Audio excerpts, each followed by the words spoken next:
ಮಾಡಿ ಮಾಡಿ ಮಾಡಿ ನಿಮ್ಮೊಳಗೆ ಅದು ನಿಮ್ಮ ರಕ್ತದಲ್ಲೆಲ್ಲ ಹರಿದಾಡ್ಬೇಕು. ಮಧ್ಯರಾತ್ರಿ ಎಬ್ಸಿದ್ರು ನೀವು ಪಟಪಟ ಅಂತ ಹೇಳ್ಬೇಕು. ಇದೆಲ್ಲ ನಿಮ್ಗೆ ಇಂಟ್ಯೂಷನ್ ಸಿಗ್ತಾ ಹೋಗುತ್ತೆ. ನಾವ್ ಅನ್ಕೊಂಡೇ ಇರಲ್ಲ, ಯಾರು ಅಂತ ಆ ವ್ಯಕ್ತಿನೂ ಗೊತ್ತಿರಲ್ಲ. ಮತ್ತೆ ಯಾವ್ದೋ ಲೇಟರ್ ಏಜಸ್ ಅಲ್ಲಿ ಮಾಡ್ಬೇಕು. ಶ್ರೀವಿದ್ಯಾ ನೀವು ಸಂಸಾರದಲ್ಲಿದ್ರೆ ಖಂಡಿತ ಮಾಡಕ್ ಹೋಗ್ಬೇಡಿ. ಅದೆಲ್ಲ ಬಿಟ್ಟು ಹೇಗೆ ಮನೆಯಲ್ಲಿ ಪೂಜೆ ಮಾಡೋದು ಅಥವಾ ಹೇಗೆ ಇದನ್ನ ಸಾಧನೆ ಹೇಗೆ ಮಾಡ್ಬೋದು, ಅದೆಲ್ಲ ನಮ್ಗೆ ಆಗಲ್ಲ ಅಂತ ಕೆಲವರು ಹೇಳ್ತಾರೆ. ಲೈಕ್ ಭಗವಂತನ ಫೋಟೋ ಇಟ್ಕೊಂಡ್ರೆ ಹೆಂಗೆ ಅಥವಾ ಯಾವ ದೇವರನ್ನ ಮನೆ ಒಳಗೆ ಆರಾಧಿಸ್ಬೇಕು ಆರಾಧಿಸಬಾರ್ದು ಎಲ್ಲ ಮಾಡಬಹುದು, ಹಂಗೆಲ್ಲ ಏನಿಲ್ಲ. ಕನಕದಾಸರಿಗೆ ಕೊನೆಗೆ ಭಗವಂತ ಡೈರೆಕ್ಷನ್ ಚೇಂಜ್ ಮಾಡ್ಬಿಟ್ಟು ದರ್ಶನ ಕೊಟ್ಟ. ನೀವು ಅದರ ಸವಿಯನ್ನ ಸವಿದಾಗ್ಲೇ ನಿಮ್ಗೆ ಅದು ಗೊತ್ತಾಗೋದು.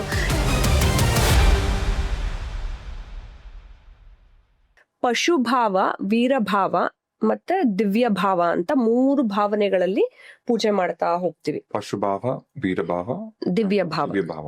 ಪಶುಭಾವ ಅಂದ್ರೆ ಒಬ್ಬ ಆರ್ಡಿನರಿ ಮನುಷ್ಯ, ಅಂದ್ರೆ ಯಾರೋ ಬೈತಿದಾರೆ, ಅಮ್ಮ ಬೈತಾರೆ, ನಾನು ಪೂಜೆ ಮಾಡಿ ಮುಗಿಸ್ಬಿಟ್ಟು ಹೋಗ್ಬೇಕು ಅನ್ನೋದೊಂದು ಪ್ರಾಣಿ ಲೆವೆಲ್ ಅಲ್ಲಿ ನೀನೊಂದು ಮಾಡುವಂತಹ ಪೂಜೆ. ಅಂದ್ರೆ ಸುಮ್ನೆ ಯಾರೋ ಹೇಳಿದಾರ್ರಿ ಮಾಡ್ಬಿಡೋಣ, ತಗೊಳ್ರಿ ಇವತ್ ಮಾಡ್ಬಿಟ್ಟು ಹೋಗ್ಬೇಕಂತ, ಇವತ್ ಹಬ್ಬ ಆಚರಿಸ್ಬೇಕ್ರಿ, ವಿಜಯದಶಮಿ ಬಂತು, ಎಲ್ಲಾ ಗಾಡಿ ಪೂಜೆ ಮಾಡಿದ್ರೆ ಆಯ್ತು, ಪೂಜೆ ದಿನ ಮಾತ್ರ ಒಂದು ಪೂಜೆ ಮಾಡ್ಬಿಟ್ಟು ಮಂಗಳಾರತಿ ಮಾಡ್ಬಿಟ್ಟು ಸುಮ್ನೆ ಹೋಗ್ಬಿಡ್ತಾರಲ್ಲ, ಅಲ್ಲೇನು ಕನೆಕ್ಟಿವಿಟಿ ಇರಲ್ಲ ನೋಡಿ ಪರಮಾತ್ಮನ್ ಜೊತೆ. ಅದು ಪಶುಭಾವದಲ್ಲಿ ಮಾಡ್ತಾರೆ. ಅದೇ ವೀರಭಾವದಲ್ಲಿ ಮಾಡೋದು ಏನ್ ಮಾಡ್ತಾರೆ, ನಾನು ಇಡೀ ರಾಜ್ಯನ್ ಗೆದ್ಕೋಬೇಕಪ್ಪ, ನಾ ಈ ಸತಿ ಎಲೆಕ್ಷನ್ ಗೆಲ್ಬೇಕಪ್ಪ, ನಾನು ಅದ್ ಮಾಡ್ಬೇಕಪ್ಪ, ನಾ ಈ ಟೆಂಡರ್ ಕೇಸ್ ಗೆದ್ಕೋಬೇಕು, ನಾನು ಆ ಶತ್ರು ಸಂಹಾರ ಮಾಡ್ಬೇಕು, ಮಾಡಿಸ್ರಿ ಪೂಜೆ, 10 ತರ ಹೋಮ ಮಾಡಿಸ್ರಿ, 10 ತರ ಇದ್ ಮಾಡಿಸ್ರಿ ಇಂತೆಲ್ಲಾ ದೇವಸ್ಥಾನಗಳಿಗೂ ಹೋಗ್ಬಿಟ್ಟು ಪೂಜೆ ಮಾಡಿಸ್ಕೊಂಡ್ ಬರ್ತಾರೆ ವೀರಭಾವದಲ್ಲಿ. ಅಂದ್ರೆ ನೀನ್ ಒಂದನ್ನ ದೇವ್ರ ಹತ್ರ ಕೇಳ್ಕೊಂಡು ಕನೆಕ್ಟಿವಿಟಿ ಇಟ್ಕೊಂಡು, ನನ್ಗೆ ಕೊಡು ತಗೋ ಬಿಸ್ನೆಸ್ ರೂಪದಲ್ಲಿ ನಾನ್ ನಿನ್ಗೆ ಈ ಹವನವನ್ನ ಮಾಡ್ತೀನಿ. ಇದು ತಪ್ಪು ಅಂತಾನು ಹೇಳಲ್ಲ. ಯಾಕೆ ಗೊತ್ತಾ, ದೇವಾನುದೇವತೆಗಳ ಕಾಲದಲ್ಲೂ ಇದನ್ನ ಮಾಡ್ತಿದ್ರು. ಇವನ್ ಇಂದ್ರ ಆಗಿರ್ಲಿ, ಅನೇಕ ಮಹಾರಾಜರು, ಅನೇಕ ದೇವತೆಗಳು ನಾನು ಇದನ್ ಮಾಡ್ತೀನಪ್ಪ, ನಾನು ಇಷ್ಟು ತಪಸ್ ಮಾಡ್ತೀನಿ, ನೀನ್ ವರ ಕೊಡು ಅಂತಾನೆ ತಪಸ್ ಮಾಡ್ತಾ ಇದ್ದಿತ್ತು, ವರ ಕೊಡು ಅಂತಾನೆ ಹೋಮ ಹವನಗಳನ್ನ ಮಾಡ್ತಾ ಇದ್ದಿತ್ತು. ತಪ್ಪೇನಿಲ್ಲ. ಆದ್ರೆ ಆ ಭಾವನೆ ನಿಮ್ಮದು ವೀರಭಾವ, ಆದ್ರೆ ಅದು ಮುಕ್ತಿ ಸಿಗುತ್ತೆ ಅಂತಲ್ಲ. ಸೊ ವೀರಭಾವದಲ್ಲಿ ಮಾಡೋ ಅಂತದ್ದು ಇವರೆಲ್ಲರೂ ಜನಗಳು, ತುಂಬಾ ಜನ ಸಾಮಾನ್ಯ ಇವಾಗ ಮಾಡ್ತಾ ಇರೋದು ಪಶುಭಾವ, ವೀರಭಾವದಲ್ಲೇ ಮಾಡ್ಕೊಂಡು ಹೋಗ್ತಿರ್ತಾರೆ. ಯಾಕೆ ಅಂತ ಹೇಳಿದ್ರೆ, ನನ್ಗೇನೋ ಒಂದ್ ದೇವ್ರು ಕೊಡ್ಲಿ, ನಾನು ಇದ್ ಮಾಡಿಸ್ಬಿಡ್ಬೇಕು, ಆ ದೇವಸ್ಥಾನಕ್ಕೆ ಹೋಗಿ ಈ ಹೋಮ ಮಾಡ್ಸು, ಈ ದೇವಸ್ಥಾನಕ್ಕೆ ಹೋಗಿ ಈ ಹೋಮ ಮಾಡ್ಸು, ನಂಗೇನೋ ಕೊಡ್ತಾರೆ ಅಂತ ಅನ್ನೋದಕ್ಕೆ. ಇದನ್ನೆಲ್ಲ ಮೀರಿದ್ದು ದಿವ್ಯ ಭಾವ ಅಂದ್ರೆ ನಿಮ್ಗೆ ದಿವ್ಯತನ, ಪರಮಾತ್ಮನ್ನ ನೀವು ಕನೆಕ್ಟ್ ಆಗಿ ನಿತ್ಯ ಹೋಮವನ್ನ ಮಾಡೋದಾಗಿರ್ಲಿ, ಪ್ರತಿನಿತ್ಯ ನೀವು ಅವ್ರನ್ನ ಪ್ರತಿಕ್ಷಣ ಅವ್ರ ಜೊತೆಲೆ ನೀವು ಎಮರ್ಜ್ ಆಗಿ ಒಂದು ಪ್ರೀತಿಯಿಂದ ಹೋಗ್ತಿರಲ್ಲ, ಆ ದಿವ್ಯ ಭಾವದಲ್ಲಿ ಮಾಡೋಂತ ಲಲಿತಾ ಸಹಸ್ರನಾಮ ನೀವೇನ್ ಮಾಡಿ ಮಾಡಿ ಮಾಡಿ ನಿಮ್ಮೊಳಗೆ ಅದು ನಿಮ್ಮ ರಕ್ತದಲ್ಲೆಲ್ಲ ಹರಿದಾಡ್ಬೇಕು. ಮಧ್ಯರಾತ್ರಿ ಎಬ್ಸಿದ್ರು ನೀವು ಪಟಪಟ ಅಂತ ಹೇಳ್ಬೇಕು ದೇವಿ ನಾಮಗಳನ್ನ. ಸೊ ಅವಳು ಆ ರೀತಿ ನಿಮ್ಮಲ್ಲಿ ಬೆರ್ತ್ ಹೋಗ್ತಾಳೆ. ಆಮೇಲೆ ನಿಮಗ್ ಬ್ಯೂಟಿಫುಲ್ ಆಗಿ ಅವಳೇ ಒಂದೊಂದ್ ದಾರಿ ಓಪನ್ ಮಾಡಿ ನಿಮಗ್ ತೋರ್ಸ್ಕೊಡ್ತಾ ಹೋಗ್ತಾಳೆ. ಈ ಜನ್ಮದಲ್ಲಿ ನಿನ್ನ ಕರ್ಮಗಳನ್ನ ಹೇಗೆ ಓಪನ್ ಅಪ್ ಮಾಡ್ಕೋಬೇಕು, ನೀನ್ ಎಲ್ಲಿ ಹೋದ್ರೆ ಏನಾಗತ್ತೆ, ಇಲ್ಲಿ ಹೋದ್ರೆ ಏನಾಗತ್ತೆ, ನೀನ್ ಇವ್ರಿಗೆ ಫೋನ್ ಮಾಡು, ಈ ರೀತಿ ಆಗತ್ತೆ. ನೆಕ್ಸ್ಟ್ ಇದೆಲ್ಲ ನಿಮ್ಗೆ ಇಂಟ್ಯೂಷನ್ ಸಿಗ್ತಾ ಹೋಗುತ್ತೆ. ಖಂಡಿತ. ನಾನು ಎಷ್ಟು ಸತಿ ನನ್ಗೆ ಇಂಟ್ಯೂಷನ್ ಕೊಟ್ಟಾಗ ನಾನು ಅದನ್ನ ಮಾಡ್ಬಿಟ್ಟು ಅಮೇಝಿಂಗ್ ನೀನು ಅಂತ ಹೋಗ್ಬಿಟ್ಟು ಒಳಗೊಂದು ತಬ್ಕೊಂಡು ಮುತ್ಕೊಟ್ಬಿಟ್ಟು ಬರ್ತೀನಿ. ಯಾಕೆಂದ್ರೆ ನೀವು ನಂಬಲ್ಲ, ಎಷ್ಟೋ ದಿನ ಅಮೇಝಿಂಗ್ ಕೆಲ್ಸಗಳನ್ನ ನಾವ್ ಅನ್ಕೊಂಡೇ ಇರಲ್ಲ, ಯಾರು ಅಂತ ಆ ವ್ಯಕ್ತಿನೂ ಗೊತ್ತಿರಲ್ಲ, ಬಟ್ ಅವಳೇ ಹೇಳ್ಕೊಟ್ಟು ಮಾಡಿಸ್ತಾಳೆ. ಇವಾಗ ನಾನು ಫಸ್ಟ್ ಕಾಮಾಖ್ಯಾಗ ಹೋದಾಗ್ಲೂ ಅಷ್ಟೇ, ನೀನು ಸಿದ್ಧ ಕುಂಜಿಕಾ ಹೋಮಾನ ಮಾಡ್ಲೇಬೇಕು ಇಲ್ಲಿ ಬಂದು ಅಂತ ಹೇಳಿದ್ಲು. ನನಗೆ ಸಿದ್ಧ ಕುಂಜಿಕಾ ಅನ್ನೋದು ಒಂದು ಇದೆ, ಅದು ಒಂದು ಹೋಮ ಮಾಡ್ಬೇಕು, ಅದೊಂದು ಆ ಸಿದ್ಧ ಕುಂಜಿಕಾ ಅನ್ನೋದ್ರಿಂದ ಒಂದು ಎಲ್ಲ ಶಕ್ತಿಯನ್ನ ಪಡ್ಕೋಬಹುದು, ಸಿದ್ಧಿ ಪಡಿಸ್ಕೋಬಹುದು ಅಂತ ಅನ್ನೋದು ನಮಗ್ ಗೊತ್ತೇ ಇರ್ಲಿಲ್ಲ. ಅದರಲ್ಲೇ ಅರ್ಗಲಾ ಮಂತ್ರ ಇದೆ, ಕೀಲಕ ಮಂತ್ರ ಇದೆ, ಅಂದ್ರೆ ನವಾವರಣ ದೇವಿ ಸ್ತುತಿಯಲ್ಲಿ ಅದೆಲ್ಲವೂ ಇದೆ ಅಂತ ಅನ್ನೋದು ನಮಗ್ ಗೊತ್ತೇ ಇರ್ಲಿಲ್ಲ. ಅವರೇ ಒಂದೊಂದನ್ನು ತೋರಿಸ್ಕೊಡ್ತಾ ಹೋಗ್ತಾರೆ. ನಿಮ್ಗೆ ಹೋದ್ ಜನ್ಮದ ಜ್ಞಾನವನ್ನ ಅವರೇ ಓಪನ್ ಅಪ್ ಮಾಡಿಸ್ತಾರೆ. ಸೊ ಅದಕ್ಕಾಗಿ ಇದು ಸುಲಭ ಮಾರ್ಗ. ಶ್ರೀವಿದ್ಯೆ ನೀವು ಮಾಡುವಂತದ್ದು ಸುಲಭ ಮಾರ್ಗ. ಇನ್ನ ಕೆಲವರು ನಿಮ್ಮನ್ನ ಹೆದರ್ಸ್ಬಿಡ್ತಾರೆ, ಅಯ್ಯೋ ರೀ ಮಾಡಕ್ ಹೋಗ್ಬೇಡಿ ಶ್ರೀವಿದ್ಯಾನ, ಮನೆಯವ್ರು ಮಾಡಬಾರ್ದು, ನೀವು ತುಂಬಾ ಎಲ್ಲವನ್ನು ತ್ಯಾಗ ಮಾಡಿ ವೈರಾಗ್ಯಕ್ಕೆ ಹೊರಟೋಗ್ಬಿಡ್ತೀರಾ ಅಂತ. ಮತ್ತೆ ಯಾವ್ದೋ ಲೇಟರ್ ಏಜಸ್ ಅಲ್ಲಿ ಮಾಡ್ಬೇಕು, ಲೇಟ್ ಏಜಸ್ ಅಲ್ಲಿ ಮಾಡ್ಬೇಕು. ಇತ್ತೀಚೆಗೆ ಯಾವ್ದೋ ಇನ್ನೊಂದು ಪಾಡ್ಕಾಸ್ಟ್ ನೋಡ್ತಾ ಇದ್ದೆ, ಅಲ್ಲೂ ಒಬ್ರು ಲೇಡಿ ಹೇಳ್ತಾ ಇದ್ರು, ಶ್ರೀವಿದ್ಯಾ ನೀವು ಸಂಸಾರದಲ್ಲಿದ್ರೆ ಖಂಡಿತ ಮಾಡಕ್ ಹೋಗ್ಬೇಡಿ, ಅದೆಲ್ಲ ಬಿಟ್ಟ ಮೇಲ್ ಮಾಡಿ. ಬಿಡೋ ಅಷ್ಟ್ರಲ್ಲಿ ನಿಮ್ ಅರ್ಧ ಜೀವನ ಮುಗ್ದೇ ಹೋಗಿರುತ್ತೆ. ಆಮೇಲೆ Srividya is not like that. ಅವಳೇ ಬಾಲಾ ತ್ರಿಪುರ ಸುಂದರಿ ಅಂತ ಕೂಡ ಅವಳು ಚಿಕ್ಕ ಹುಡುಗಿ ಇದ್ ಹೇಳ್ದಾಗ, ನೀವು ಚಿಕ್ಕ ವಯಸ್ಸಿಂದಾನೇ ಇದೆಲ್ಲ ಹೇಳ್ಕೊಡ್ಬೇಕು. ನೀವೇ ಬೇಕಾದ ವ್ಯತ್ಯಾಸಗಳನ್ನ ನೋಡಿ. ಚಿಕ್ಕ ವಯಸ್ಸಿಂದ ದೇವಿ ಉಪಾಸನೆ ಮಾಡ್ಕೊಂಬಂದಿರೋ ಅಂತವ್ರು, ವಯಸ್ಸಾದ್ಮೇಲೆ ಮಾಡೋ ಅಂತವ್ರು, ಅವ್ರಿಬ್ಬರ ಜೀವನದ ವ್ಯತ್ಯಾಸಗಳನ್ನ ನೋಡಿ. ಚಿಕ್ಕ ವಯಸ್ಸಿಂದ ಮಾಡ್ಕೊಂಡ್ ಬರ್ತಿರೋರಿಗೆ ಒಂದು ಸೌಂದರ್ಯದ ಕಳೆಯಿಂದ ಹಿಡಿದು ಒಂದು ಐಶ್ವರ್ಯ ಅನ್ನೋದು ಬರೀ ವಸ್ತು ವಿಚಾರದ ಐಶ್ವರ್ಯ ಅಲ್ಲ, ಬುದ್ಧಿ, ಜ್ಞಾನ, ಸೌಂದರ್ಯ ಎಲ್ಲದರಲ್ಲೂ ಐಶ್ವರ್ಯವನ್ನ ಕೊಡೋದು. ಸೊ ಆ ಎಲ್ಲವನ್ನು ಕೊಡೋದ್ರ ಜೊತೆಗೆ ದೇವಿ ಸುಖ ಸಂತೋಷಗಳನ್ನು ಕೊಟ್ಟು ಎಲ್ಲಾ ರೀತಿ ವೈಭೋಗಗಳನ್ನ ಕೊಟ್ಟು ಡಿಟ್ಯಾಚ್ಮೆಂಟ್ ಅನ್ನು ಹೇಳ್ಕೊಡ್ತಾಳೆ. ನಿನ್ಗೆ ಎಲ್ಲಾ ವೈಭೋಗಗಳನ್ನು ಕೊಟ್ಟಿದ್ದೀನಿ, ಆದ್ರೆ ನೀನು ಮುಕ್ತಿಗೂ ಹೋಗ್ಬೇಕು, ನೀನ್ ಹೀಗೆ ನಡ್ಕೋಬೇಕು. ಈ ಕೆಟ್ಟ ಸಮಾಜ ಆಗಿರ್ಲಿ ಒಳ್ಳೆ ಸಮಾಜ ಆಗಿರ್ಲಿ, you be a different person, because ನೀನ್ ನನ್ನ ಭಕ್ತಳು, ನೀನ್ ಹಿಂಗೆ ಡಿಫ್ರೆಂಟ್ ಆಗಿರ್ಬೇಕು ಅಂತ ಅವಳು ತೋರಿಸ್ಕೊಡ್ತಾಳೆ. ಈಗ ಶ್ರೀವಿದ್ಯಾನ ಹೇಗೆ ಮನೆಯಲ್ಲಿ ಪೂಜೆ ಮಾಡೋದು, ಅಥವಾ ಹೇಗೆ ಇದನ್ನ ಸಾಧನೆ ಹೇಗ್ ಮಾಡ್ಬೋದು? ಮನೇಲಿ ಕೆಲವರು ಶ್ರೀಚಕ್ರ ಇಟ್ಕೊಂಡು ಸಾಧನೆ ಮಾಡ್ತಾ ಹೋಗ್ತಾರೆ. ಮೊದಲು ಸುಲಭವಾಗಿ ಶುರು ಮಾಡ್ಬೇಕು ಅಂತ ಹೇಳಿದ್ರೆ ಲಲಿತಾ ಸಹಸ್ರನಾಮವನ್ನ ಪಠನೆ ಮಾಡೋದ್ರ ಮೂಲಕ ಹೇಳ್ತಾ ಹೋಗ್ಬೇಕು. ಅದನ್ನ ಒಂದ್ ಪ್ಯಾರಲಲ್ ಆಗಿ ಇಟ್ಕೊಳ್ಳಿ. ಯಾಕೆಂದ್ರೆ ಲಲಿತಾ ಸಹಸ್ರನಾಮ 1000 ಹೆಸರುಗಳನ್ನ ಹೇಳೋದು ನನ್ಗೆ ಉಚ್ಚಾರಣೆ ಬರೋದಿಲ್ಲ ಅಂತ ಹೇಳ್ತಾರೆ. ಅಂದ್ರೆ ದಶಮುದ್ರ ಸವಾರಾಧ್ಯ, ತ್ರಿಪುರ ಶ್ರೀವಶಂಕರಿ, ತುಂಬಾ ಕೆಲವು ಉದ್ದುದ್ದ ಹೆಸರುಗಳಿದೆ, ಅದೆಲ್ಲ ನಮ್ಗೆ ಆಗಲ್ಲ ಅಂತ ಕೆಲವರು ಹೇಳ್ತಾರೆ. ಆದ್ರೆ ಅದನ್ನ ಪ್ಯಾರಲಲಿ ಪ್ರಾಕ್ಟೀಸ್ ಮಾಡ್ತಾ ಹೋಗ್ಬೇಕು. Nothing impossible. ಈಗ ಬೇರೆಯವ್ರಿಗೆಲ್ಲ ಆಗತ್ತೆ ಅಂದ್ರೆ ನಮ್ಗೆ ಯಾಕಾಗಲ್ಲ. ಆಮೇಲೆ ಅನೇಕ ಜನ ಭಜನಾ ಟೀಮ್ಗಳಿದೆ, ಅವರೆಲ್ಲರೂ ಮಾಡ್ಕೊಂಡು ಹೋಗ್ತಾರೆ ಶ್ರೀವಿದ್ಯಾದು. ಅಂದ್ರೆ ಲಲಿತಾ ಸಹಸ್ರನಾಮನ ಶ್ರೀವಿದ್ಯಾ ಉಪಾಸನೆ ಮಾಡಲ್ಲ, ಬರೀ ಅಟ್ಲೀಸ್ಟ್ ಲಲಿತಾ ಸಹಸ್ರನಾಮ ಕಲ್ತು ಮಾಡ್ತಾ ಹೋಗ್ತಾರೆ. ಶ್ರೀವಿದ್ಯೆಯಲ್ಲಿ ನೀವು 3 ಬೀಜಾಕ್ಷರ ಮಂತ್ರಗಳದ್ದು ಒಂದು ಇದನ್ನ ತಗೊಂಡು, ಮಂತ್ರೋಪದೇಶನ ತಗೊಂಡು, ಬಾಲಾ ತ್ರಿಪುರ ಸುಂದರಿದು, ಅದನ್ನ ಕೂಡ ನೀವು ಪ್ರಾಕ್ಟೀಸ್ ಮಾಡ್ತಾ ಹೋಗ್ಬೋದು. 40 ದಿನ, 48 ದಿನ, ಅಥವಾ 21 ದಿನ, ಅಥವಾ 11 ದಿನ, ಆ ರೀತಿ ನೀವು ಪ್ರಾಕ್ಟೀಸ್ ಮಾಡ್ತಾ ಹೋಗ್ಬಹುದು. ಅದಿಲ್ಲ ಅಂತ ಹೇಳಿದ್ರೆ ಲಲಿತಾ ತ್ರಿಶತ ನಾಮಾವಳಿ ಅಂದ್ರೆ 300 ತ್ರಿಶತ 300 ಮಾಡ್ಬೋದು. ಅಥವಾ ಲಲಿತಾ ಅಷ್ಟೋತ್ತರ ಶತನಾಮಾವಳಿಯಿಂದ ಶುರು ಮಾಡ್ಕೋಬಹುದು. ಅಂದ್ರೆ ಬಾಯಲ್ಲಿ ಉಚ್ಚಾರಣೆ ಪ್ರಾರಂಭವಾಗ್ಲಿ ಅಂತ. ಯಾಕೆಂದ್ರೆ ಅದು ಸ್ವಲ್ಪ ಕಾಂಪ್ಲಿಕೇಟೆಡ್ ಇದ್ದಾಗ ಆಮೇಲೆ ಹೋಗ್ತಾ ಹೋಗ್ತಾ ಸುಲಭ ಆಗೋಗುತ್ತೆ. ಬರೀ 2 ಪೇಜ್ ನಿಮ್ಗೆ ಕಷ್ಟ ಅಂತ ಅನ್ಸುತ್ತೆ, ಅದೇನ್ ಪರವಾಗಿಲ್ಲ, ಎಲ್ಲ ಹೇಳ್ಬಹುದು ನಾವು. ಯಾವ್ದೋ ಇಂಗ್ಲಿಷ್ ರೈಮ್ಸ್ ಅನ್ನೇ ಪ್ರಾಕ್ಟೀಸ್ ಮಾಡಿದ್ವಂತೆ ನಮ್ಮ ಭಾಷೆ ಅಲ್ಲದೆ ಇರೋದು, ಇದನ್ನೆಲ್ಲ ಪ್ರಾಕ್ಟೀಸ್ ಮಾಡ್ಕೋಬಹುದು. ಸೊ ಹಾಗೆ ನಿಧಾನಕ್ಕೆ ನೀವು ಮಾಡ್ತಾ ಹೋದಾಗ ಒಂದು ಶ್ರೀಚಕ್ರವನ್ನು ಕೂಡ ತಂದಿಟ್ಕೊಳ್ಳಿ. ಕೆಲವರು ನಿಮ್ಮನ್ನ ಹೆದರ್ಸ್ಬಿಡ್ತಾರೆ, ಶ್ರೀಚಕ್ರ ಇಟ್ಕೋಬೇಡಿ ನೀವು, ಮನೆಗ್ ತರಬೇಡಿ, ಪೂಜೆ ಮಾಡ್ಬೇಕು. ಕೆಲವರು ಶೋ ಪೀಸ್ಗಳ ತರಾನು ಮನೇಲಿ ಆಫೀಸ್ಗಳಲ್ಲಿ ಹಿಂಗ್ ಇಟ್ಟಿರ್ತಾರೆ, ಅದ್ರಲ್ಲಿ ಏನ್ ಎನರ್ಜಿ ಇರಲ್ಲ. ಈಗ ಅಂಗಡಿಲಿ ಎಷ್ಟೋ ದೇವ್ರ ಫೋಟೋಗಳು ಇಟ್ಟಿರ್ತಾರೆ, ಆದ್ರೆ ನಮ್ಮನೇಲಿ ನಾವು ದೇವ್ರ ಫೋಟೋ ನೋಡಿದಾಗ ಅಥವಾ ದೇವ್ರನ್ನ ನೋಡಿದಾಗ್ಲೇ ಯಾಕೆ ಕನೆಕ್ಟ್ ಆಗತ್ತೆ ಅಂದ್ರೆ ಅಂಗಡಿಲಿ ಇರೋದಕ್ಕೆಲ್ಲದಕ್ಕೂ ಪ್ರಾಣ ಪ್ರತಿಷ್ಠಾಪನೆ ಎನರ್ಜಿ ಮಾಡಿರಲ್ಲ, ಎನರ್ಜಿ ಇರೋದಿಲ್ಲ. ಆ 10 ಫೋಟೋಲ್ ನೀವು 1 ಫೋಟೋ ಹಿಂಗ್ ಎತ್ಕೊಂಡ್ ಬಂದ್ಬಿಟ್ಟು ನಿಮ್ಮನೇಲಿ ಇಟ್ಟು ನೀವ್ ಅದನ್ನ ಪೂಜೆ ಮಾಡ್ತಾ ಮಾಡ್ತಾ ಮಾಡ್ತಾ ದಿನಾ ಗಣೇಶನ್ ಫೋಟೋ, ದಿನಾ ಲಕ್ಷ್ಮಿ ಫೋಟೋ, ಹೌದು, ದಿನಾ ಸರಸ್ವತಿ ಫೋಟೋ, ಅಥವಾ ದಿನ ಅದನ್ನ ದೇವ್ರನ್ನ ನೋಡ್ತಾ ಇದ್ದಾಗ ನಿಮ್ಗೆ ಕನೆಕ್ಟ್ ಆಗಿ ಎನರ್ಜಿ ಬೆಳ್ಕೊಂಡ್ಬಿಡುತ್ತೆ. ಅಷ್ಟೇ, ಅಲ್ಲಿರೋದು ಶೋ ಪೀಸು ನಿಮ್ ಮನೆಗ್ ಬಂದಾಗ ಒಂದ್ ಎನರ್ಜಿ ಕನ್ವರ್ಟ್ ಆಗುತ್ತೆ. ಮತ್ತೆ ನೀವು ಶ್ರೀಚಕ್ರ ಎಲ್ಲ ತಂದಾಗ ಪ್ರಾಣ ಪ್ರತಿಷ್ಠಾಪನೆ ಮಾಡ್ಕೊಂಡು ಅದಕ್ಕೆ ಅಭಿಷೇಕ ಮಾಡಿ ಅಥವಾ ಕುಂಕುಮ ಅರ್ಚನೆ ಮಾಡಿ ಆ ರೀತಿ ಮಾಡ್ತಾ ಹೋಗಬಹುದು. ಜನರು ಹೆದರ್ಸ್ತಾರೆ ಅನ್ನೋದಕ್ಕೆ ಭಕ್ತಿ ಮಾರ್ಗದಲ್ಲಿ ಇನ್ನೊಂದು ನಾನು ಆಡಿಯನ್ಸ್ಗೆ ಹೇಳ್ತೀನಿ, ಯಾರು ಹೆದರ್ಕೋಬೇಡಿ. ಯಾಕೆ ಅಂದ್ರೆ ತುಂಬಾ ಮೋಸ ಮಾಡೋ ಗುರುಗಳು, ತುಂಬಾ ಅರ್ಧರ್ಧ ತಿಳ್ಕೊಂಡು ನಿಮ್ಗೆ ಹೇಳ್ಕೊಡೋಂತ ಗುರುಗಳು ಇದ್ದು ನಿಮ್ಮನ್ನ ಹೆದರಿಸಿ ನಿಮ್ಮನ್ನ ಭಕ್ತಿ ಮಾರ್ಗದಲ್ಲಿ ಮೇಲ್ಗಡೆ ಹೋಗದೆ ಇರೋದಕ್ಕೆ ತಡೆಯೋದಕ್ಕೆ ಕಲಿಯುಗದಲ್ಲಿ ತುಂಬಾ ನೆಗೆಟಿವ್ ಎನರ್ಜಿ ಇರುವಂತ ಜನಗಳು ಇರ್ತಾರೆ. ವೇಷಭೂಷಣದಲ್ಲಿ ಗುರು ತರ ಕಾಣಿಸ್ತಾರೆ, ಆದ್ರೆ ನಿಮ್ಗೆ ಭಕ್ತಿನಲ್ಲಿ ಯಾರು ತಡಿಯಕ್ ಬರ್ತಾರೋ ಅವ್ರು ನಿಜವಾದ ಗುರು ಅಲ್ಲ.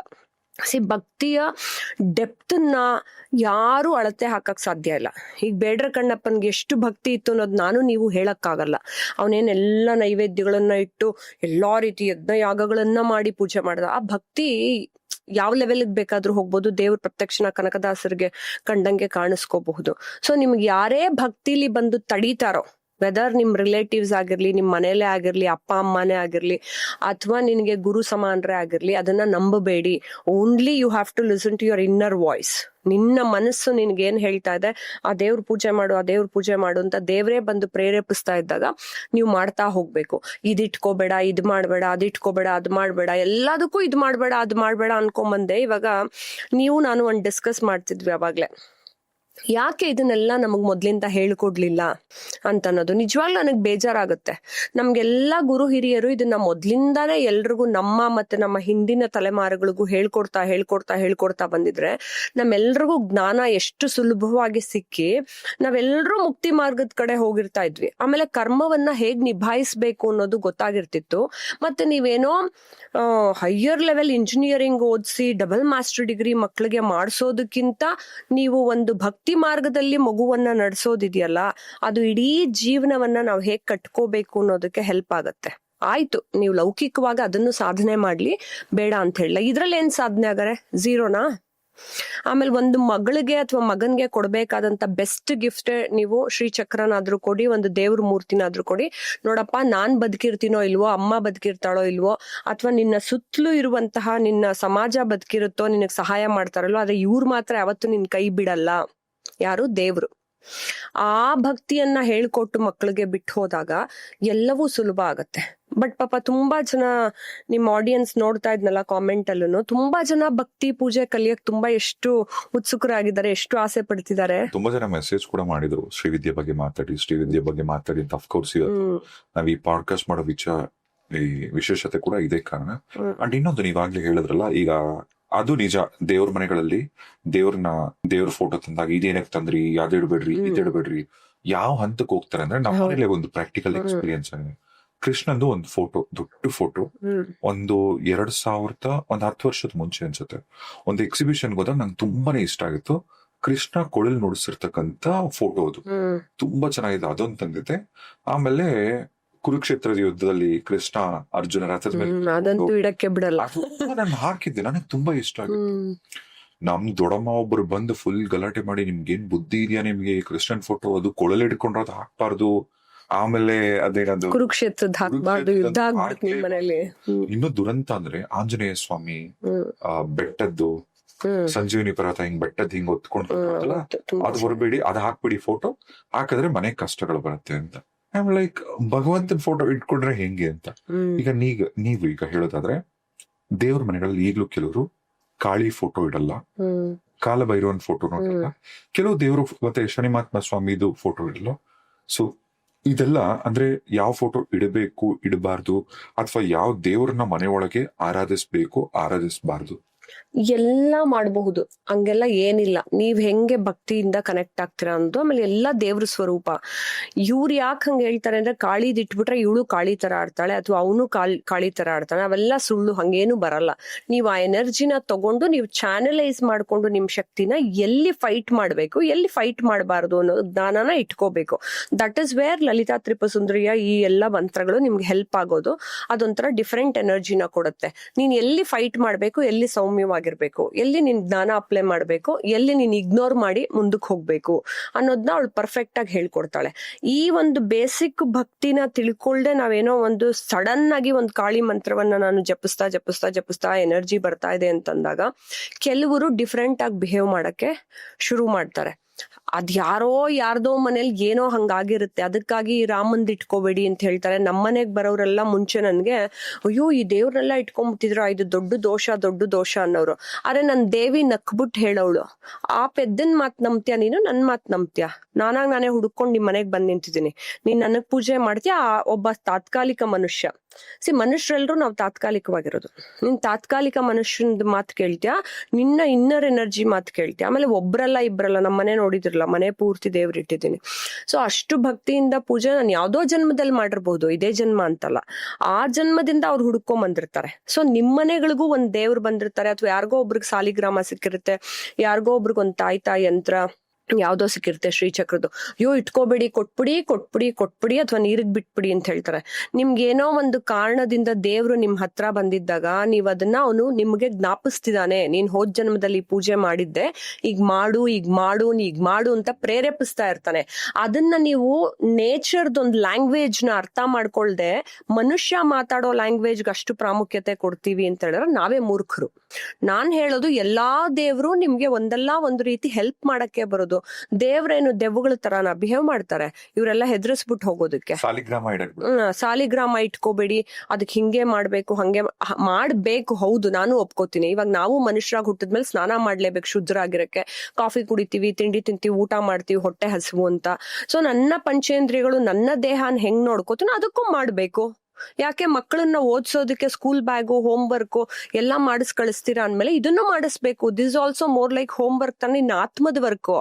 ನಿನ್ನ ಆತ್ಮದ ಪರ್ಪಸ್ ನ ತಿಳ್ಕೊಳ್ಳೋದಕ್ಕೆ ನೀನು ಭಕ್ತಿ ಮಾರ್ಗಕ್ಕೆ ಹೋಗಲ್ಲ ಅಂದ್ರೆ, ಮಕ್ಳು ದೊಡ್ಡವ್ರಾದ್ಮೇಲೆ ಅವ್ರವ್ರು ಹಿಂಗ್ ನನ್ನೇ ಬಿಟ್ಟು ಹೊರಟೋದ್ರು ರೀ, ವೃದ್ಧಾಶ್ರಮಕ್ಕೆ ಸೇರಿಸ್ಬಿಟ್ರು ರೀ ಅಂದ್ರೆ ಅದಕ್ಕೆ ನೀವೇ ಕಾರಣ. ಯಾವ ತಂದೆ ತಾಯಿ ಇವತ್ತು ರೀಸನ್ಸ್ ಕೊಡ್ತಿರ್ತಾರೋ ಅವ್ರು ನಿಮ್ ಮಕ್ಳೇ, ಪಕ್ಕದ ಮನೆಯವ್ರ ಮಕ್ಳಲ್ಲ. ನೀವು ಅವ್ರಿಗೆ ಮೊದ್ಲಿಂದಾನೇ ಚಿಕ್ಕ ವಯಸ್ಸಿಂದ ಹೊಡೆದು ಬಡ್ದು ನನ್ ಮಕ್ಳು ಕಷ್ಟ ಕೊಡಬಾರ್ದು ಅಂತ ನೀವೇನು ದಂಡಿಸ್ದೆ. ಇವಾಗ ದಂಡನೆ ಚಿಕ್ಕ ವಯಸ್ಸಿಂದಾನು ಇತ್ತು. ವೇದ ಪಾಠ ಶಾಲೆಗಳಲ್ಲೇನೆ ದಂಡನೆ ಗುರುಗಳು ಕೊಡ್ತಿದ್ರು. ಹಿಂಗ್ ಕಿವಿ ಹಿಡ್ಕೊಂಡು ಹಿಂಗ್ ಮಂಡಿ ಕಾಲಲ್ಲಿ ಕೈ ಹಾಕೊಂಡು ಹಿಂಗ್ ಕೂತ್ಕೋ, ದೇಹ ದಂಡನೆ, ಬುದ್ಧಿ ದಂಡನೆ, ಕೆಲಸ ಮಾಡ್ಸೋದೆಲ್ಲ ಇತ್ತು. ಈಗೆಲ್ಲ ಮಕ್ಳಿಗೆ ಹೊಡಿಬಾರ್ದು, ಬೈಬಾರ್ದು ಅಂತ ಓವರ್ ಮುದ್ದು ಮಾಡಿ ಕೂಡ್ಸಿರ್ತಾರೆ. ಆಮೇಲೆ 24 hours ಅಲ್ಲಿ ಚಾರ್ಟ್ ಹಾಕೊಡ್ಬೇಕು ಮಕ್ಳಿಗೆ. ಇಷ್ಟಿಷ್ಟ ಟೈಮಲ್ಲಿ ನೀನ್ ಇದ್ದಿದ್ದು ಮಾಡ್ಬೇಕಂದ್ರೆ ಮಾಡ್ಬೇಕು ಅಂತ ತಂದೆ ತಾಯಿನೇ ಚಿಕ್ಕ ವಯಸ್ಸಿಂದಾನೇ ಕಷ್ಟಪಟ್ಟು ಅವ್ರಿಗೆ ಶ್ರೀಚಕ್ರ ಆರಾಧನೆ ಆಗಿರ್ಲಿ, ದೇವರ ಆರಾಧನೆ ಆಗಿರ್ಲಿ, ಭಜನೆಗಳಾಗಿರ್ಲಿ, ಹಾಡುಗಳಾಗಿರ್ಲಿ, ಇವೆಲ್ಲ ಮಾಡಿಸ್ತಾ ಹೋದಾಗ ದೊಡ್ಡವ್ರಾದ್ಮೇಲೆ ನಿಮ್ ಕಂಟ್ರೋಲ್ಗೆ ಸಿಗ್ತಾರವ್ರು. ಆಮೇಲೆ ಸರಿಪ್ಪ ನಿಮ್ ಕಂಟ್ರೋಲ್ಗೆ ಸಿಗ್ಲಿಲ್ವಾ, ನಾನು ನೀವು ಇದನ್ನು ಮಾತಾಡ್ಕೋತೀವಿ. ವಿಶ್ವಾಮಿತ್ರರು ಅಷ್ಟೆಲ್ಲಾ ತಪಸ್ ಮಾಡ್ಬೇಕಾದ್ರೆ ದೇವ್ರುಗಳೇ ಪ್ಲಾನ್ ಮಾಡಿ ಮೇನಕೆನ ಕಳಿಸ್ತಾರೆ, ಮಾಯೆಯಲ್ಲಿ ವಿಚಲಿತನಾಗ್ಬೇಕು ಅಂತ. ಅದೇನ್ ಅವ್ರಷ್ಟು ತಪಸ್ ಮಾಡ್ತಿರೋರು ತಪ್ಪು ಮಾಡಿದ್ರು ಕೂಡ ಮೇನಕೆ ಜೊತೆ ವಾಪಸ್ ಬರ್ತಾರೆ ಟ್ರ್ಯಾಕ್ಗೆ. ಆಯ್ತು, ನಾನ್ ಸಿಕ್ಕಾಕೊಂಡೆ ಮಾಯೆನಲ್ಲಿ, ಆದ್ರೆ ನನ್ನ ಪರ್ಪಸ್ ಅದಲ್ಲ, ಅದನ್ನ ಪಕ್ಕಕ್ಕೆ ಬಿಟ್ಟು ನಾ ಮುಂದಕ್ಕೆ ಹೋಗ್ಬೇಕು ಅಂತ. ಅದೇ ರೀತಿ ಮಕ್ಕಳು ಕೂಡ ಜೀವನದಲ್ಲಿ ನೀವು ಅವ್ರ ಪರ್ಪಸ್ ನ ಹೇಳ್ಕೊಟ್ಟು ಭಕ್ತಿ ಮಾರ್ಗದಲ್ಲಿ ಜ್ಞಾನ ಮಾರ್ಗ, ಕರ್ಮ ಮಾರ್ಗ ಬ್ಯೂಟಿಫುಲ್ ಆಗಿ ಹೇಳ್ಕೊಟ್ಟಿದ್ದಾಗ ಆಯ್ತು, ಒಂದ್ ಏಜ್ ಬಂದಾಗ ಹಾರ್ಮೋನಲ್ ಚೇಂಜಸ್ ಆದಾಗ ತಪ್ಪುಗಳನ್ನ ಮಾಡ್ತಾರೆ. ಆದ್ರೆ ಇರ್ದೇ ಹೋಗ್ಲಿ ಅವ್ರ ಟ್ರ್ಯಾಕ್ ಬರ್ತಾರೆ ವಾಪಸ್. ಅವರ ಕಾನ್ಶಿಯಸ್ನೆಸ್ ಅವ್ರಿಗೆ ಹೊಡೆದು ಹೇಳ್ತಿರುತ್ತೆ, ನೀವ್ ಮಾಡಿದ ತಪ್ಪು, ಅವ್ರು ನೋಯಿಸಿದ ತಪ್ಪು, ಇದು ಮಾಡಿದ ತಪ್ಪು. ಅದನ್ನ ನೀವು ಕೊಡ್ಬೇಕಾದಂತ ಬೆಸ್ಟ್ ಗಿಫ್ಟ್ ಮಕ್ಕಳಿಗೆ ಇದು. ಅದನ್ನ ಕೊಟ್ಬಿಟ್ಟಾಗ ಮುಂದೊಂದ್ ದಿನ ಅವ್ರೆಲ್ಲೋ ಕೊಂಡಾಗ್ಲೂ ಅವ್ರನ್ನ ಕಾಪಾಡಕ್ ನೀವ್ ಇಲ್ದಿದ್ರು ಕೂಡ ಅವ್ರವ್ರ ಇನ್ನರ್ ಎನರ್ಜಿನೇ ದೇವ್ರೇ ಕಾಪಾಡ್ತಾ ಹೋಗ್ತಾರೆ. ಅದನ್ನ ಬಿಟ್ಟು ನೀವು ನೋಡಿ, ದೈವಿಕವಾದ ಎನರ್ಜಿನೇ ಇಲ್ದೇ ಇರೋಂತ ಮಕ್ಕಳು ಇವತ್ತು ಡ್ರಗ್ಸ್ಗೆ ಅಡಿಕ್ಟ್ ಆಗಿರೋರು, ಕೆಟ್ಟ ಕೆಲಸ ಮಾಡ್ತಿರೋ, ಹೋಗೋ I don't care for all this things, ನಾನ್ ಹೆಂಗ್ ಬದುಕ್ತೀನೋ ಅದೇ ನಂದು ಜೀವನ ಅಂತ ಅನ್ಬಿಟ್ಟು ಅವ್ರ ಪಾಡ್ಗೆ ಅವ್ರ ಹುಚ್ಚಾಟದಲ್ಲಿ ಅಲಿತಿದಾರಲ್ಲ. ಹೊಡೆದು ಕೆಟ್ಟ ಮಾತುಗಳು, ಅಪ್ಪ ಅಮ್ಮನಿಗೆ ಕೆಟ್ಟ ಪದಗಳನ್ನ ಶುರು ಮಾಡಿ ಬೈಯೋ ಅಂತ ಮಕ್ಕಳಿದ್ದಾರೆ. ಅವ್ರಂಗ್ ಮಾಡೋದಕ್ಕೆ ಕಾರಣನು ಚಿಕ್ಕ ವಯಸ್ಸಿಂದ ನೀವು ಮಂತ್ರಗಳನ್ನ ಹೇಳ್ಕೊಡ್ತಾ ಹೋದ್ರೆ ನಿಮ್ ಬಾಯಲ್ಲಿ ಕೆಟ್ಟ ಪದ ಬರೋದೇ ಇಲ್ಲ. ನೀವು ಹಿಂಗ್ ಬರೋಷ್ಟ್ರಲ್ಲೇನೆ ನೀವು ಕಂಟ್ರೋಲ್ ಮಾಡ್ಕೊಳ್ತೀರ, ಕೋಪ ಬರ್ಸಿದ್ರು. ಅದನ್ನ ಯಾರ್ ಹೇಳ್ಕೊಡ್ಬೇಕು ಅಂತ ಹೇಳಿದ್ರೆ, ನಾನು ಹೇಳ್ದಂಗೆ ಇದೆಲ್ಲ ನಮ್ಗೆ ಹಿಂದಿನ ಕಾಲದಿಂದಾನು ಯಾಕೆ ಇದನ್ನ ಮರೆಮಾಚಿದ್ರು, ಈ ವಿದ್ಯೆಗಳನ್ನ ನಮ್ಗೆ ಹೇಳ್ಕೊಟ್ಟೇ ಇರ್ಲಿಲ್ಲ. ನೀವ್ ಅದ್ ಮಾಡ್ಬೇಡಿ, ಇದ್ ಮಾಡ್ಬೇಡಿ ಅನ್ನಕ್ಕೆ I took 20 years to do research. ನಾನು ಎಲ್ಲಾದ್ರಲ್ಲೂ ಯಾಕೆ ಇದ್ ಮಾಡ್ಬೇಡಿ ಅದ್ ಮಾಡ್ಬೇಡಿ ಅಂತಾರೆ ಅಂತ. ಅದಕ್ಕೆ ನಾನು ಫಿಲಾಸಫಿ ಓದಿದ್ದು. ಅದಕ್ಕೆ ನಾ ಫಿಲಾಸಫಿ ಓದಿ ಎಲ್ಲೆಲ್ಲಿ ಏನೇನಿದೆ ಯಾಕೆ ಮಾಡಬಾರ್ದು ಅಂತ ನೋಡ್ತಾ ಹೋದ್ರೆ, ಪಾಪ ಕೃಷ್ಣ ಹೆಣ್ಮಕ್ಳನ್ನ ಅಷ್ಟು ಚೆನ್ನಾಗಿ ಹೊಗಳಿ ನಾನೆಲ್ಲ ನಿಮ್ ಜೊತೆ ಇದೀನಿ ಅಂತ ಹೇಳ್ತಾರೆ. ನಮ್ಗಳಿಗೆ ಅದ್ ಮಾಡ್ಬೇಡಿ ಇದ್ ಮಾಡ್ಬೇಡಿ ಅಂತ ಹೇಳ್ತಾರೆ. ಅಂದ್ರೆ ಎಲ್ಲಾ ಮನುಷ್ಯರಿಗೂ, ಹೆಣ್ಮಕ್ಳೇನ್ ಬಿಡಿ, ಗಂಡ್ ಮಕ್ಳೇನ್ ಕೂತ್ಕೊಂಡ್ ಪೂರ್ತಿ ಏನ್ ಯಾರು ಮಾಡಲ್ಲ, ಅವ್ರು ಮಾಡಲ್ಲ, ಮಾಡೋರ್ಗೂ ಬಿಡಲ್ಲ, ಹಂಗ್ ಮಾಡ್ಕೊಂಡಿದಾರೆ. ಹೋಗ್ಲಿ, ನಾವ್ ಮಾಡಲ್ಲ ಅಂದ್ರೆ ಅವ್ರು ಮಾಡ್ತಾರ ಕಂಪ್ಲೀಟ್ ಆಗಿ ಅಂತ ಅದು ಇರೋದಿಲ್ಲ. ನಾನ್ ಹೇಳುದು ಪ್ರತಿಯೊಬ್ಬ ಮನುಷ್ಯನಿಗೂ, ಜೀವಾತ್ಮವನ್ನ ಹೊತ್ಕೊಂಡಿರೋ ಮನುಷ್ಯನಿಗೂ ಯೋಗ್ಯತೆ ಇರತ್ತೆ ದೇವ್ರನ್ನ ಒಲಿಸ್ಕೊಳ್ಳೋದಕ್ಕೆ, ಸಾಧನೆ ಮಾಡೋದಕ್ಕೆ, ಪೂಜೆ ಮಾಡೋದಕ್ಕೆ. ಸೊ ಈ ಮನುಷ್ಯರು ಈ ಲೆವೆಲ್ನ ಬಿಟ್ಟು ಸ್ವಲ್ಪ ಮೇಲಿಂದ ನೋಡ್ಬೇಕು. ಇವರು ದೇಹದ ಲೆವೆಲ್ ಅಲ್ಲಿ ನೋಡ್ತಾ ಇರ್ತಾರೆ. ನೀನು ಇದು, ನಾನು ಅದು, ನೀ ಬಡವ, ನೀನ್ ಆ ಜಾತಿ, ನೀನ್ ಈ ಜಾತಿಯವ್ರು ಅದ್ ಮಾಡ್ಬಾರ್ದು, ಈ ಜಾತಿಯವರೇ ಮಾಡ್ಬೇಕು, ನೀನ್ ಹಂಗಲ್ಲ, ನೀ ಹುಡುಗಿ, ನೀ ಹುಡುಗ, ನೀ ಮದ್ವೆ ಆದವಳು, ನೀನು ಮದ್ವೆ ಆಗದೆ ಇರೋಳು, ನೀನ್ ಇಂಥವಳು ಅಂತವಳು, ನೀನ್ ವಿಧವೆ, ನೀನ್ ಇಂಥದ್ದು. ಇದೆಲ್ಲ ಮನುಷ್ಯನ ದೇಹದ ಲೆವೆಲ್ ಅಲ್ಲಿ ನೋಡ್ತಾ ಇದಾರೆ. ಪರಮಾತ್ಮ ಈ ಲೆವೆಲ್ ಅಲ್ಲಿ ಹುಡುಕುದ ಸಿಗೋದೇ ಇಲ್ಲ. ನೀವ್ ಈ ಲೆವೆಲ್ಗೆ ಹೋಗ್ಬೇಕ್ರಿ. ಪಂಚೇಂದ್ರಿಯಗಳನ್ನ ಮೀರಿ ಅತೀಂದ್ರಿಯದಲ್ಲಿ ನನ್ನನ್ನ ಕನೆಕ್ಟ್ ಆಗು ಅಂತ ಪರಮಾತ್ಮ. ನೀವು ಪಂಚೇಂದ್ರಿಯದಲ್ಲೇ ಕಣ್ಣಿಗೆ ಕಾಣೋದು, ಕಿವಿಗೆ ಕೇಳಿಸೋದು, ಇದ್ರಲ್ಲೇ ಹುಡುಕ್ತಾ ಇದ್ರೆ, ಬೂದ್ಗನ್ನಡಿ ಹಾಕೊಂಡು ಹುಡುಕಿದ್ರು ಪರಮಾತ್ಮ ಖಂಡಿತ ಸಿಗಲ್ಲ. ಸೊ ಈ ಲೆವೆಲ್ ನ ಮೀರಿ ಸ್ವಲ್ಪ ಮೇಲ್ಗಡೆ ಹೋಗ್ಬೇಕು. ಅದನ್ನ ಕನಕದಾಸರದೇ ಎಂತ ಅದ್ಭುತವಾದಂತ ಉದಾಹರಣೆ ಅದು. ಹೌದು, ಸಾಕ್ಷಾತ್ ಶ್ರೀಕೃಷ್ಣ ಕನಕದಾಸರ ಕನಕದಾಸರಿಗೆ ಕೊನೆಗೆ ಭಗವಂತ ಡೈರೆಕ್ಷನ್ ಚೇಂಜ್ ಮಾಡ್ಬಿಟ್ಟು ದರ್ಶನ ಕೊಟ್ಟ. ಅದು ಭಕ್ತಿಗಿರೋ ತಾಕತ್ತು. ಬ್ಯೂಟಿಫುಲ್ ಆಗಿ ಎಷ್ಟೋ ಜನ ನಿಮ್ಮ ಆಡಿಯನ್ಸ್ ಭಕ್ತಿಲಿ ಇರೋರ್ಗೆ ಆ ರಸದ ಇದು ಗೊತ್ತಾಗತ್ತೆ, ಭಕ್ತಿ ರಸ ಹೇಗೆ ಅಂತ. ಇವಾಗ ನಾನು ನಿಮ್ಗೆ ಸಜ್ಜಿಗೆ ತಿಂದ್ರ ಎಷ್ಟು ಚೆನ್ನಾಗಿತ್ತು ಗೊತ್ತಾ ಅಂತ ಬಾಯಿ ಮಾತಲ್ಲಿ ಹೇಳಿದ್ರಲ್ಲ, ನೀವು ಅದ್ರ ಸವಿಯನ್ನ ಸವಿದಾಗ್ಲೇ ನಿಮ್ಗೆ ಅದು ಗೊತ್ತಾಗೋದು ಎಷ್ಟು ರುಚಿಯಾಗಿರತ್ತೆ ಅಂತ. ಅದು ಎಲ್ಲರಿಗೂ ಸಿಗಬೇಕು. ಆ ಸಿಗಕ್ಕೆ ಪ್ರಾಕ್ಟೀಸ್ ಮಾಡು ಅಂತಾನೆ ಕೃಷ್ಣ. ಇದನ್ನ ಅರ್ಜುನ ಹೇಳ್ದ, ನನ್ ಮನಸ್ಸು ಚಂಚಲ ಆಗತ್ತೆ, ನಾನು ಹೆಂಗ್ ಮಾಡ್ಲಿ ಅಂದ್ರೆ ಅಭ್ಯಾಸ ಮಾರ್ಗದಿಂದ ಮಾಡು ಅಂತಾನೆ. ಎಲ್ಲಾ ಮನುಷ್ಯರಿಗೂ ಚಂಚಲತೆ ಇದೆ, ನಮ್ಮನ್ನ ಹುಟ್ಟಿಸಿರೋದೇ ಆ ರೀತಿ, ಪಂಚೇಂದ್ರಗಳನ್ನ ಕೊಟ್ಟು. ಪಂಚಕೋಶಗಳನ್ನು ಕೂಡ, ಅದನ್ನು ಕೂಡ ಲಲಿತಾ ಸಹಸ್ರನಾಮದಲ್ಲಿ ಪಂಚಕೋಶಾಂತರ ಸ್ಥಿತಾಯೇ ನಮಃ, ಪಂಚಕೋಶಗಳಲ್ಲೂ ನಾನಿದ್ದೀನಿ ಅಂತ. ಅನ್ನಮಯ ಕೋಶ, ಪ್ರಾಣಮಯ ಕೋಶ, ಮನೋಮಯ ಕೋಶ, ವಿಜ್ಞಾನಮಯ ಕೋಶ, ಆನಂದಮಯ ಕೋಶಕ್ಕೆ ನಾನು ಹೋಗ್ಬೇಕು. ಅನ್ನಮಯ ಕೋಶ ನಾನು ಅವಾಗ್ಲೇ ನಿಮ್ಗೆ ಹೇಳ್ದಂಗೆ, ಪ್ರಾಣಮಯ ಕೋಶ, ಅನ್ನಮಯ ಕೋಶ ಸೇಮ್ ಪ್ರಾಣಿಗಳಿದ್ದಂಗೆ ನಾವುಗಳು. ಅಂದ್ರೆ ನನ್ಗೊಂದ್ ದೇಹ ಕೊಟ್ಟಿದ್ದಾನೆ, ನಾನು ಊಟ ಮಾಡ್ತೀನಿ, ನನ್ನ ದೇಹಕ್ಕೆ ಒಂದ್ ಚೈತನ್ಯವನ್ನ ತಗೋತಿದ್ದೀನಿ, ನನ್ನ ಪಂಚೇಂದ್ರಿಗಳು ಅದ್ರ ಕೆಲ್ಸನ ಅದ್ ಮಾಡ್ತಾ ಇದೆ. ಉಪನಿಷತ್ತುಗಳು ಹೇಳೋ ಹಾಗೆ ನನ್ನ ಪಂಚೇಂದ್ರಿಯ ಅದ್ರ ಕೆಲ್ಸ ಅದ ಮಾಡ್ತಿದ್ದೆ. ನಾನೇನ್ ನಿಮ್ ಕಣ್ಣೇ ನೋಡ್ಬೇಕು, ಕಿವಿನೇ ಕೇಳ್ಬೇಕು, ನಾನು ನೀವು ಫಿಕ್ಸ್ ಮಾಡಿಲ್ಲ, ಪರಮಾತ್ಮನೇ ಫಿಕ್ಸ್ ಮಾಡಿದಾನೆ ಅಂತ ನಮ್ಮೆಲ್ರಿಗೂ ಗೊತ್ತು. ಯಾಕೆ ಕಿವಿಲಿ ಕಣ್ಣಲ್ಲಿ ಕೇಳಿಸ್ಕೊಂಡು ಕಿವಿಲ್ ನೋಡಕ್ ಸಾಧ್ಯನಾ? ನಾವು ಒಂದನ್ನು ಬದಲಾಯಿಸಕ್ ಸಾಧ್ಯ ಇಲ್ಲ. ಅವಳು ಪಂಚಕೋಶಗಳಲ್ಲೂ ನಾನು ಇದೀನಿ ಅನ್ನೋದನ್ನು ದೇವಿ ಹೇಳ್ತಾಳೆ. ಅದು ವಿಜ್ಞಾನಮಯ ಕೋಶದಲ್ಲಿ ನೀನ್ ರಿಸರ್ಚ್ ಮಾಡ್ಕೊಂಡು ಆನಂದಮಯ ಕೋಶಕ್ಕೆ ಹೋಗ್ಬೇಕು. ಆ ಆನಂದವನ್ನ ನಾವು ಕಾಣೋದು ದೇವ್ರನ್ನ ಕನೆಕ್ಟ್ ಆದಾಗ ಮಾತ್ರ. ನನ್ನ ಬಾಡಿಗೆ ಸುತ್ತಲೂ ಅಷ್ಟು ಲೇಯರ್ಸ್ ಇರುತ್ತೆ.